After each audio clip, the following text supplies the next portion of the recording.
Shalom Jemaat BCS dimanapun kita berada. Mari kita luangkan waktu sejenak untuk merenungkan firman Tuhan pada hari ini. Jemaat yang dikasihi Tuhan, hari ini kita akan membaca dari Ibrani 10 ayat yang ke-25. Firman Tuhan berbunyi demikian. Janganlah kita menjauhkan diri dari pertemuan-pertemuan ibadah kita, seperti yang dibiasakan oleh beberapa orang. Tetapi marilah kita saling menasihati dan semakin giat melakukannya menjelang hari Tuhan yang mendekat. Judul renungan hari ini, jangan membiasakan hal ini. Apa hal yang dimaksud? Bapak Ibu, ketika saya menulis renungan ini, saya terperanjak melihat banyaknya tumpukan buku di atas meja kerja saya yang tampak berserakan. Biasanya saya lebih suka bekerja dalam kondisi meja yang rapi. Tapi entah sejak kapan tumpukan buku itu mulai berserakan. Yang pasti tumpukan itu dimulai dari satu buku yang dulunya saya letakkan sembarangan, dan setelah itu saya biarkan tergeletak tanpa mengembalikannya ke rak buku seperti semula. Saat itu mungkin saya berpikir, gak apa-apa, cuma satu buku aja lah, nanti saya bahaskan kembali. Tetapi tanpa terasa meninggalkan buku berserakan di meja kerja lama-lama telah menjadi kebiasaan yang buruk. Bapak Ibu, sama halnya dengan ibadah. Ada masa paling awal di mana kita mulai dari kompromi dengan diri kita sendiri. Gak usah ibadah dulu lah, sesekali gak apa-apa. Setelah itu kita untuk kedua kalinya kita mengatakan, ya sesekali gak apa-apa lah. Lalu lama-lama mulai terbiasa, sesekali, 2 kali, 3 kali oke lah. Dan keterusan. Apa yang dulunya tidak biasa, kita latih sehingga menjadi kebiasaan. Nah Bapak Ibu, kebiasaan inilah yang ditegur oleh penulis Ibrani dalam teks yang tadi saya bacakan. Ada beberapa jemaat yang telah membiasakan diri untuk tidak datang di dalam pertemuan-pertemuan ibadah. Hal ini menjadi kerugian bagi orang percaya karena mereka akan kehilangan komunitas.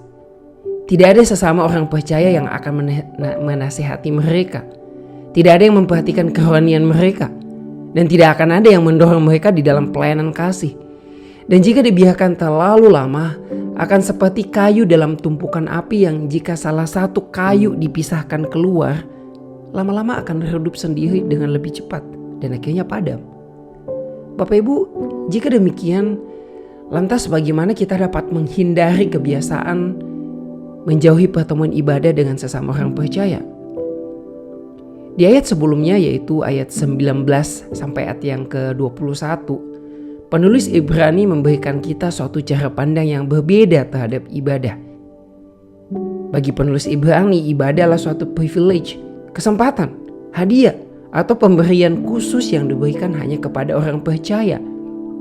Satu-satunya Allah yang benar dan maha kudus sejatinya tidak dapat berjumpa dengan manusia yang berdosa seperti kita.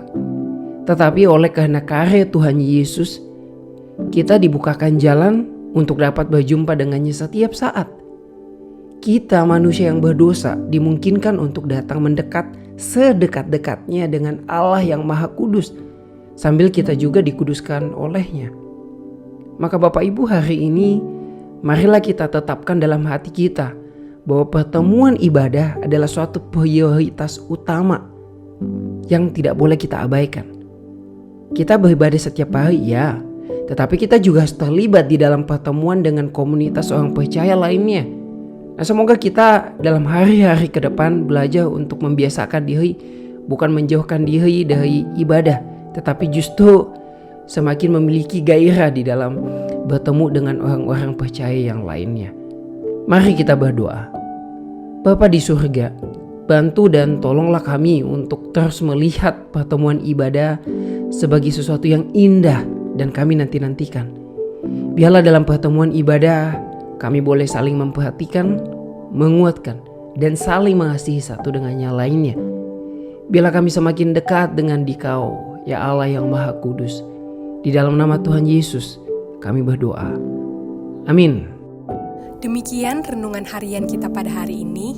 Mari kita terus rindu menjadi murid Kristus bersama keluarga Allah. Tuhan Yesus memberkati.